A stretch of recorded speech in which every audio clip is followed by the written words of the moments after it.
Hello everybody, welcome back to the channel. Hope you're doing all very well. Now, what is this video? It's a continuation of my new beginner's guide series, and this is all about trying to find an alliance.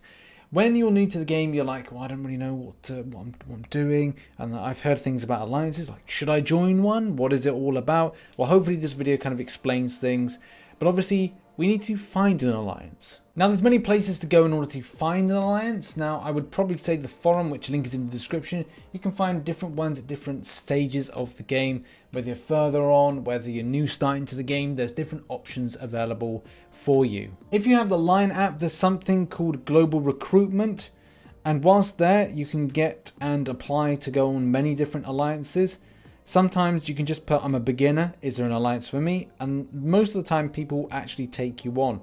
Especially if you kind of say that, well, you know, you just start a game, people then will kind of resonate with that and will actually say like, okay, we've got a spare slot for you to come in and join. And a lot of the times you may not be able to do the content, but at least if you ride out some of the rewards, it can give you a process to then make advancements on. But if you don't feel confident about getting into an alliance very early on, I would largely suggest it's all about creating structure around yourself and making sure you're grinding out a lot more content. If you want to hold off on getting into an alliance until after you've completed Act 4, that may be a good idea. At least it gives you an opportunity and time to get through a good chunk of content, cultivate some decent champions, and then get into yourself and involved with getting an alliance, which alliance will give you a lot of decent things to help you progress and develop your rosters. The second thing is establishing, once you're in, well, what do? You need to understand what the rules are, and a lot of the time you can just ask an officer about like, what are the rules in our alliance, what should I adhere to? It's something that are very important. What does the alliance do? What does it focus on? Is it alliance quest orientated or alliance wars? Both things we'll go into in a moment. How does it communicate? Is it on Discord? Is it on the Line app as we've just seen? And when are the most active, and when does it fit into your life and time schedule? Because that's another thing. You don't want to be at work and finding, okay, you need to be active in game. Can this fit around my lifestyle? Finding out a lot of that key information. Also, from time to time, you'll see something like requesting help. Once you're going through questing, you'll have this option to kind of like get help. Also, the same thing with your arena fights. Once you're done with an arena battle, it'll come up with something in green, a little icon, and that's the point of requesting help. And that's what a lot of my alliance mates are doing at the moment. So obviously it's important to hit that help button. It's something that we've always asked about, like, could you do a help all button? And they've constantly come back with, no, we wouldn't be able to do that. It wouldn't work out well.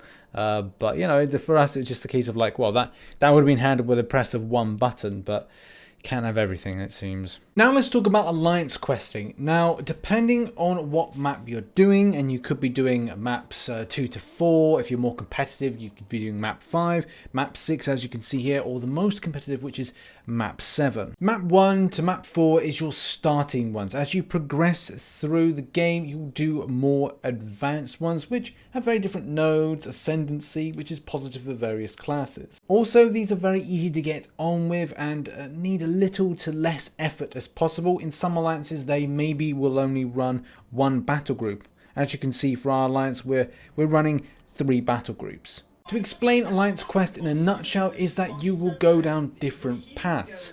When you're in very lower maps, the 1 to 4, it may be a case that you double up on those given paths. As you can see, these are paths here, similar to a standard quest and similar to Alliance Wars. There's nothing really different than what you'll see in most games, except for Arena. That is very different. But when it comes to questing, whether it's Alliance Quest or Alliance Wars, you just go down a route, you then go down a different route.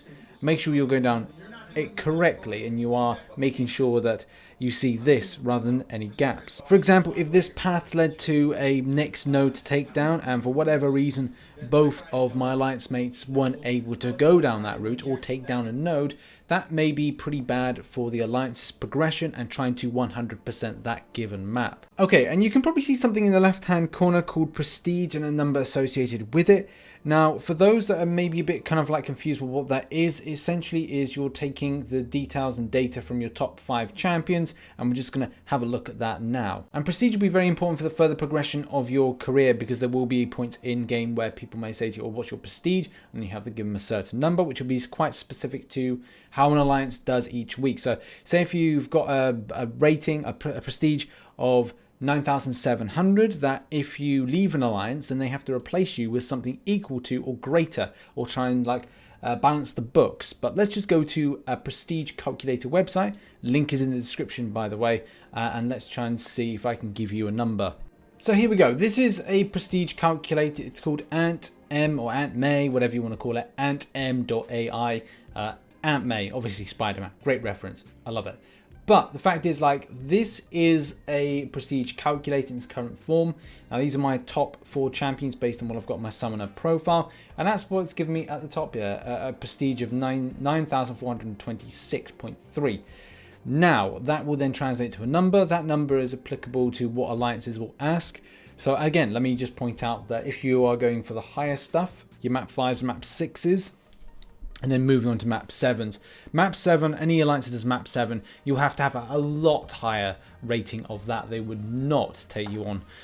But let's face it, this guide is really intended for those that are trying to make and understand alliances, but make jumps and gains. So this is important to kind of understand your prestige. So when you go to things like the forum and people ask for like, oh, what's your prestige to joining an alliance?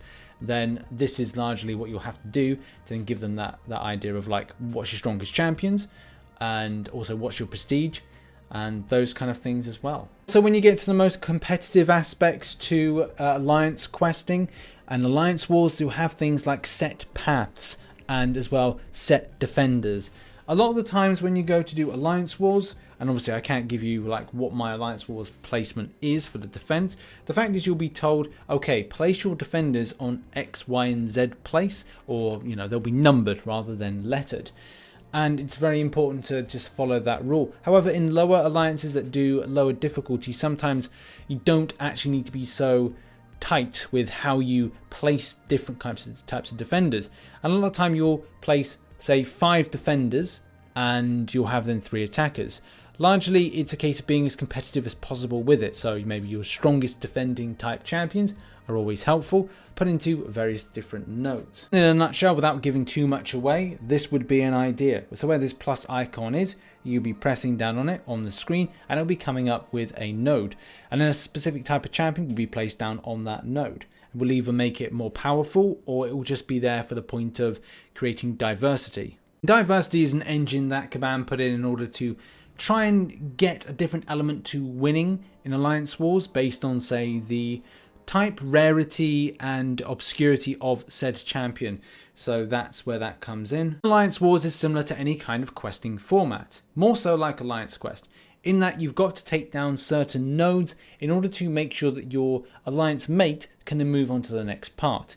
This isn't so competitive and so required when it comes to lower alliances and when you first start off, because a lot of the time there may be only one battle group run, and also the same thing could apply for Alliance Quest, maybe 1 or 2 is run, so it's not too much of an issue. But the name of the game is fight as hard as you possibly can to make sure that you do not die or lose any kind of points through the point of like, yeah, dying in game or being KO'd. It's not always great for that. So always train to be the best you possibly can in this. And sometimes your most strongest champions could help out. Okay, now let's move on to donations. Not so much of an issue in lower alliances, but when it comes to more high-end and the more competitive content, you'll have to do donations, which will be battle chips, loyalty, and gold with a set amount. Always important to speak to your leader or officers just to find out like what's the lay of the land when it comes to donations. Is there a set amount? And is it a case that you'll be doing something of more difficulty in the future? Just finding out those questions will be very much good to get that early structure in place. Okay, time to explain stores and the Glory Store and Loyalty Store. So from doing a very successful grind of Alliance Quest, as a given series of 5, you'll by the end of it have a certain amount of glory depending on where you finish or your alliance finishes on rank. And again, this is largely dependent on something we've just discussed about prestige and how that kind of interacts with rank. And also there's honor as well, and there's an honor rank, so there's additional ways to gather more resources and gather more in order to improve your grind, and also just the point side of things.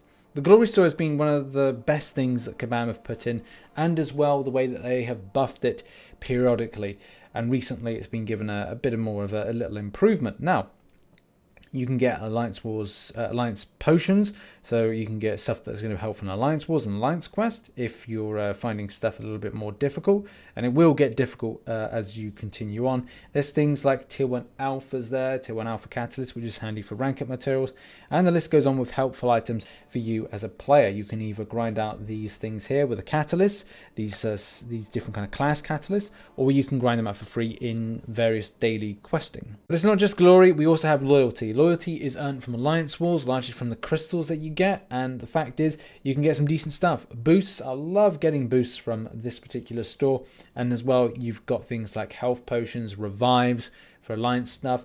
You've also got these kind of champions here, Unstoppable Colossus and 5-star version of it.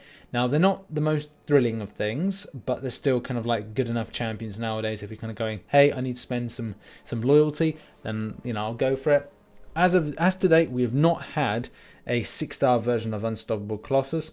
And as you can see here, I've got a good amount there, and as well a load of Alliance Wars like winning crystals to open. So I'm like hoping at a later date they actually decide to put a 6-star version in. But you know, if that's to go in, I'd probably say it would be about just over half more. So it's going to be like 1.6 mil, I reckon, for that. But you know, you'd like to kind of think that the Kabam would be fair and put something in that would be you know, about 1.2. But you know, that's just how it goes. The final thing to say, and the final thing I want to end on, is don't be afraid to eventually move on, as there will be an alliance that will be right for you based on your progression. And at the same time, if you're in an alliance that isn't looking like it's developing anytime soon, you may feel that you want to go to a more stronger one, a more competitive one, and those kind of things. The alliance that I'm in at the moment really fits well around my lifestyle, as well as, like, you know, doing full-time YouTube, having a fiance, like doing housework and all the kind of like stuff that are, like, you know, you're meant to be doing in life. I'm not alone. A lot of people, you know, they've got kids, they're trying to balance work, like, you know, school, studies, those kind of things. And the game is very demanding of people, so the grind is there. So I do sympathize. So it's always best to find an alliance that fits around that kind of structure. So yeah, that's really my imparting wisdom there.